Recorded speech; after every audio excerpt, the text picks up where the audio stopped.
स्वागत है आपका बी न्यूज नेशन में। मैं हूं आबिद हुसैन शेख। मोदी के सपनों के देश की तैयारी, अंगीकार आंदोलन की शुरुआत। अंगीकार आंदोलन की शुरुआत जिला प्रशासन, बीडीए और महानगर पालिका बीजापुर द्वारा 2 अक्टूबर गांधी जयंती के अवसर पर केंद्र की जनहित योजनाएं, प्रधानमंत्री आवास योजना, नगर हाउसिंग फॉर ऑल योजना के तहत अंगीकार आंदोलन की शुरुआत करते हुए आज पालिका में इन योजनाओं का लाभ उठाकर स्वीकार करने वाले ज़रूरतमंदों को फ्री हेल्थ चेकअप कैंप के साथ साथ स्वच्छ, स्वस्थ, सुंदर देश और जीवन के निर्माण के साथ सद्भावना के प्रति संदेश देते हुए अंगीकार आंदोलन का उद्देश्य बताया पालिका के कमिश्नर हर्षा शेट्टी ने। इस कार्यक्रम में पालिका के हेल्थ अधिकारी जगदीश, शांता पत्तार और बड़ी संख्या में फलानुभावी उपस्थित रहे।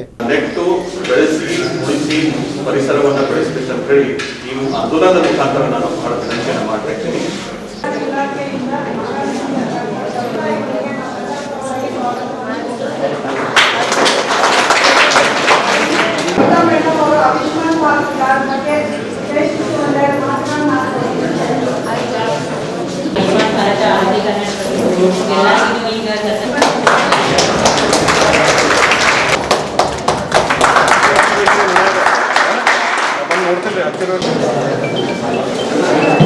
ಫಲಾನುಭವಿಗಳು ಯಾರಿದ್ದಾರೆ ಬರ್ರಿ ಎಲ್ಲರೂ ಮಾಡುತ್ತಾ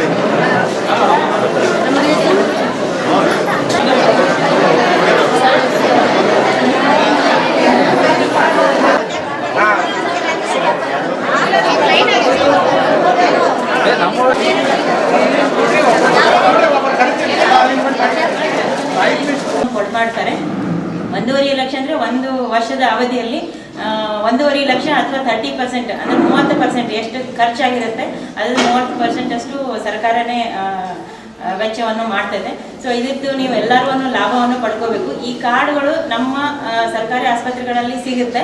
ಅದನ್ನು ಬಿಟ್ಟು ಅಂದರೆ ಕರ್ನಾಟಕ 1 ಅಥವಾ ಸೇವಾ ಸಿಂಧು ಅಂತ ಹೇಳಿ ಏನು ಸ್ಕೀಮ್ಸ್ ಏನಿದೆ ಕರ್ನಾಟಕ ಸರ್ಕಾರದ್ದೇ ಏನು ರಿಜಿಸ್ಟರ್ಡ್ ಸೆಂಟರ್ಸ್ ಅಂತ ಏನಿದಾವಲ್ಲ ಅಲ್ಲಷ್ಟೇ ಕೊಡ್ತಾರೆ, ಬೇರೆ ಕಡೆ ಇದು ಎಲ್ಲಿ ಕೊಡಲ್ಲ. ಸೊ ನೀವು ಅಲ್ಲೇನೇ ತಗೊಳ್ಬೇಕು. ಇದು ಇಷ್ಟು ಮಾಡಿದರೆ ನಿಮಗೆ ಅದರ ಒಂದು ಇನ್ಶೂರೆನ್ಸ್ ಸ್ಕೀಮ್ ಇದು. ಸೊ ಇದರ ಲಾಭವನ್ನು ನೀವೆಲ್ಲರೂ ಸ್ಟಾರ್ಟ್ ಮಾಡಿದ್ದಾರೆ ಇವತ್ತಿನಿಂದ. ಸೊ 50 ಮೈಕ್ರಾನು ಹಂಗಿಂಗೆ ಏನೂ ಇಲ್ಲ ಈ ಸದ್ಯಕ್ಕೆ. ಇವತ್ತಿನ ದಿವಸ ನಮ್ಮ ರಾಷ್ಟ್ರ ಪಿತಾಮಹರಾದಂಥ ಮಹಾತ್ಮ ಗಾಂಧೀಜಿಯವರ ಜನ್ಮದಿನದ ಅಂಗವಾಗಿ ಕೇಂದ್ರ ಸರ್ಕಾರ, ರಾಜ್ಯ ಸರ್ಕಾರ, ಜಿಲ್ಲಾಡಳಿತ ಹಾಗೂ ಮಹಾನಗರ ಪಾಲಿಕೆಯ ವತಿಯಿಂದ ಒಂದು ನೂತನ ಅಭಿಯಾನ ಅಂಗೀಕಾರ ಆಂದೋಲನ ಅಂತ ನಾವು ಪ್ರಾರಂಭ ಮಾಡಿದ್ದೀವಿ. ಇದರ ಮೂಲ ಉದ್ದೇಶ ಏನಂತಂದರೆ, ನಮ್ಮ ದೇಶದ ಪ್ರಧಾನಮಂತ್ರಿ ಅವರಾದ ನರೇಂದ್ರ ಮೋದಿಜಿಯವರ ಏನೋ ಒಂದು ಕನಸಿದೆ, ಎಲ್ಲರಿಗೆ ಸೂರು. ಅದರಡಿಯಲ್ಲಿ ನಗರ ಪ್ರದೇಶದಲ್ಲಿ ಪ್ರಧಾನಮಂತ್ರಿ ಆವಾಸ್ ಯೋಜನೆಯಡಿ ಕಳೆದ ವರ್ಷ ನಾವು ಸುಮಾರು 1493 ಫಲಾನುಭವಿಗಳನ್ನು ಆಯ್ಕೆ ಮಾಡಿ G+1 ಮಾದರಿಯಲ್ಲಿ ಸುಮಾರು 4.5 ಲಕ್ಷ ಅನುದಾನದಡಿ ಅವರಿಗೆ ಒಂದು ಮನೆಯನ್ನು ಕಟ್ಟಿಕೊಡಬೇಕು ಅಂತ ಹೇಳಿ ಫಲಾನುಭವಿಗಳನ್ನು ಆಯ್ಕೆ ಮಾಡಿದ್ವಿ. ಅದರ ಒಂದು ಹಿನ್ನೆಲೆಯಲ್ಲಿ ಇವತ್ತು ಬರೀ ಮನೆಯನ್ನು ಕಟ್ಟಿಕೊಟ್ರೆ ಅಷ್ಟೇ ಸಾಕಾಗುವುದಿಲ್ಲ. ಅವರಿಗೆ ಕೇಂದ್ರ ಸರ್ಕಾರ ಹಾಗೂ ರಾಜ್ಯ ಸರ್ಕಾರದಿಂದ ಆ ಫಲಾನುಭವಿಗಳಿಗೆ ಮತ್ತಿನ್ನಿತರ ಯಾವುದು ಸೌಲಭ್ಯಗಳಿದೆ ಅವು ಎಲ್ಲರ ಬಗ್ಗೆ ಅವರಿಗೆ ಅವೇರ್ನೆಸ್ಸನ್ನು ಮೂಡಿಸಬೇಕಾಗ್ತದೆ. ಅದಕ್ಕಾಗಿ ಮಳೆ ನೀರು ಸಂಗ್ರಹಣೆ ಕಾರ್ಯಕ್ರಮ ಆಗಿರ್ಬೋದು, ಸ್ವಚ್ಛತಾ ಕಾರ್ಯಕ್ರಮ ಆಗಿರ್ಬೋದು, ಅಥವಾ ಉಚಿತ ತಪಾಸಣಾ ಶಿಬಿರ ಮೆಡಿಕಲ್ ಕ್ಯಾಂಪ್ ಆಗಿರ್ಬೋದು, ಆಮೇಲೆ ಸಸಿಗಳನ್ನು ವಿತರಿಸುವಂಥ ಒಂದು ಕಾರ್ಯಕ್ರಮ ಆಗಿರ್ಬೋದು. ಈ ಎಲ್ಲ ಕಾರ್ಯಕ್ರಮಗಳ ಬಗ್ಗೆ ಅವ್ರಿಗೆ ನಾವು ತಿಳುವಳಿಕೆ ಹೇಳಬೇಕಾಗಿದೆ. ಅದಕ್ಕಾಗಿ ಸಾಂಕೇತಿಕವಾಗಿ ಮಹಾನಗರ ಪಾಲಿಕೆಯಲ್ಲಿ ನಾವು ಇವತ್ತು ಒಂದು ಕಾರ್ಯಕ್ರಮವನ್ನು ಆಯೋಜನೆ ಮಾಡಿಕೊಂಡು ಇನ್ನು ಪ್ರತಿಯೊಂದು ವಾರ್ಡ್ಗಳಲ್ಲಿ ಒಂದು ವಾರ್ಡ್ ಸಮಿತಿಗಳನ್ನು ರಚನೆ ಮಾಡಿ ಮನೆ ಮನೆಗೆ ಹೋಗಿ ಅವರಿಗೆ ಇದ್ರ ಬಗ್ಗೆ ತಿಳುವಳಿಕೆಯನ್ನು ಹೇಳಬೇಕು ಅಂತ ನಾವು ಒಂದು ಕಾರ್ಯಕ್ರಮವನ್ನು ಹಾಕ್ಕೊಂಡಿದ್ದೀವಿ.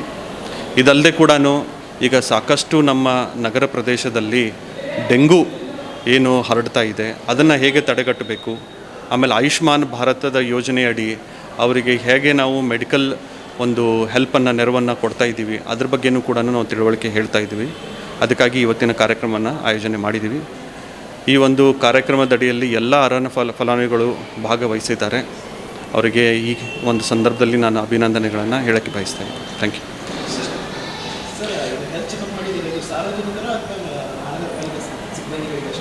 ಮಹಾನಗರ ಪಾಲಿಕೆ ಸಿಬ್ಬಂದಿ ಅಲ್ಲ, ಸಾರ್ವಜನಿಕರಲ್ಲಿ ಯಾರಿಗೆ ನಾವು ಪ್ರಧಾನಮಂತ್ರಿ ಆವಾಸ್ ಯೋಜನೆಯಡಿ ಏನು ಒಂದು ಸೂರನ್ನು ಕಲ್ಪಿಸಿಕೊಡ್ತಾ ಇದ್ದೀವಿ ಆ ಅರ್ಹ ಫಲಾನುಭವಿಗಳಿಗೆ ನಾವು ಈ ಒಂದು ಫ್ರೀ ಹೆಲ್ತ್ ಚೆಕಪ್ಪನ್ನು ಮಾಡಿಕೊಡ್ತಾ ಇದ್ದೀವಿ. ಇದಲ್ಲದೆ ಈ ಕಳೆದ ಒಂದು ವಾರದ ಹಿಂದಿಂದ ಅಕ್ಟೋಬರ್ 2ರವರೆಗೆ ಪ್ಲಾಸ್ಟಿಕ್ ಮುಕ್ತ ನಗರ ಪ್ರದೇಶ ಮಾಡಬೇಕು ಅಂತ ಹೇಳಿ ಒಂದು ನಾವು ಕ್ಯಾಂಪೇನನ್ನು ಸ್ಟಾರ್ಟ್ ಮಾಡಿದ್ದೀವಿ. ಅದಕ್ಕಾಗಿ ಎಲ್ಲೆಲ್ಲಿ ನಮಗೆ ಸಿಂಗಲ್ ಟೈಮ್ ಯೂಸ್ ಏನು ಪ್ಲಾಸ್ಟಿಕ್ ಇದೆ ಅದನ್ನು ಸಂಪೂರ್ಣವಾಗಿ ನಿಷೇಧ ಮಾಡಿದ್ದೀವಿ. ಕೇಂದ್ರ ಸರ್ಕಾರದ ವತಿಯಿಂದ 50 ಮೈಕ್ರಾನ್ಸ್ವರೆಗೂ ಅಂತ ಆದೇಶ ಆಯಿತು. ಆದರೆ ರಾಜ್ಯ ಸರ್ಕಾರದ ನೋಟಿಫಿಕೇಷನ್ ಪ್ರಕಾರ ಎಲ್ಲ ಥರದ ಪ್ಲಾಸ್ಟಿಕ್ಕನ್ನು ನಿಷೇಧ ಮಾಡಿದ್ದೀವಿ. ಇದಕ್ಕಾಗಿ ಸುಮಾರು ನಾವು ಪ್ಲಾಸ್ಟಿಕ್ಕನ್ನು ರೇಡ್ ಮಾಡಿ ಎಲ್ಲೆಲ್ಲಿ ನಮಗೆ ಅದು ಹೋಲ್ಸೇಲಲ್ಲಿರ್ಬೋದು ಅಥವಾ ರಿಟೇಲ್ ಶಾಪ್ಸಲ್ಲಿರ್ಬೋದು ಎಲ್ಲ ಪ್ಲಾಸ್ಟಿಕ್ಕನ್ನು ನಾವು ರೇಡ್ ಮಾಡಿದ್ದೀವಿ. ಸುಮಾರು 15 ಟನ್ಗಳಷ್ಟು ನಮಗೆ ಪ್ಲಾಸ್ಟಿಕ್ ಸಂಗ್ರಹಣೆ ಆಗಿದೆ. ಆ ಪ್ಲಾಸ್ಟಿಕ್ಕನ್ನ ನಾವು JK ಸಿಮೆಂಟ್ಸು ಮತ್ತು ದಾಲ್ಮಿಯಾ ಸಿಮೆಂಟ್ನವ್ರು ಕೇಳ್ತಾ ಇದ್ದಾರೆ. ಅವರು ಸಿಮೆಂಟ್ ಒಂದು ತಯಾರಿಕೆಯಲ್ಲಿ ಬಳಕೆ ಮಾಡ್ತೀವಿ ಅಂತ ಹೇಳ್ತಾ ಇದ್ದಾರೆ. ಅದಕ್ಕೆ ಅವ್ರಿಗೆ ಕೊಡ್ತಾ ಇದ್ದೀವಿ. और खबरों के लिए देखते रहिए B news nation. B news nation के लेटेस्ट न्यूज़ों को अपने मोबाइल में देखने के लिए यूट्यूब में बी न्यूज नेशन के चैनल के सब्सक्राइब आइकॉन को दबाएं और फिर बेल आइकॉन को दबाने पर आप लेटेस्ट न्यूज़ों को देख सकते हैं।